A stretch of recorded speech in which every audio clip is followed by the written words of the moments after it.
اجبودیتن آرگی چهار سریان باجر دو که اوباما دبون اجمرک دکتورین بسپرده بیاوی شرپنجه دا کنفرانسه که تایبتی شرپنجه تا انجام دان و دکتور انجی اما جه پیکر کو حالت این توجبون زیدت بن جبر چند تو کاران چیم زیابونه بخوی و ابینه لبر اوی شوازی جان من گرا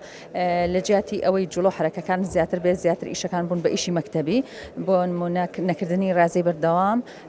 او خواردنانی که خوین زیاتر بون بخواردن پاسپورت کان که بکاری آنهن که آنش پرچورین و گوشتن زیاتر بکار آهن رتو باعتماد کرده سری دور کوتنا لخواردن میوه سوزکان و هر وها زیاد بونی کشیلشه اما با زیاترین هکار دا ان ربود برز بونوی استی توش بون با شرپنجه بشوی کی گشتی یکسانی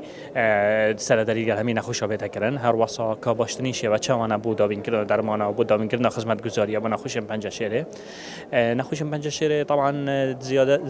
زیاده کردن دانه نه بس الهرمه الهمی جها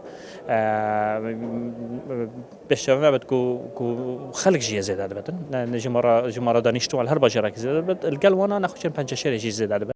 الهرم کردستان بگیشتی حالت این توجبون به شرپنجه زیده بونه دانه لگرگوتن ریوبر نخوشخان اهی و روزانه نزدیک ده حالت این توجبون به شرپنجه لپارزگاه سلیمانی دینه تومار کردن او جی لرگه چهار سریان دیگرن افریجه برفکین بونه بچتن شێرپەنجە ڕۆژانە زیاد دەکات و بودجەکەش تەواان بێگومان زیاد دەکات بۆیە دەبێ ئەمە کار لەسەرەوە بکەین کە چۆن بتوانین گونجاندنێکە بێت لە بابەتەکەدا چونکە گەرەوەکو پارێزگای سلێمانی و نەخۆشخانەی هیوا پێت بڵێم ئێمە ڕۆژانە نزیکەی ده حاڵەتی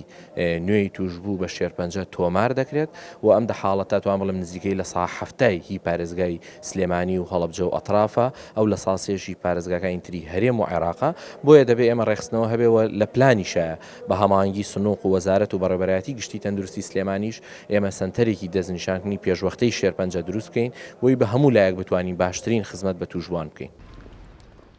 لگوره آماران لپارێزگاه دو که جیل سالا 2021 دا 1016 کس توش بوینه و بگشتی 9140 کس توش بوین شێرپەنجە ده تومار کرینه هفدم لهرێما کوردستان بگشتی زیدەتری 62000 کسانه. جار محمد کورسات نیوز دوک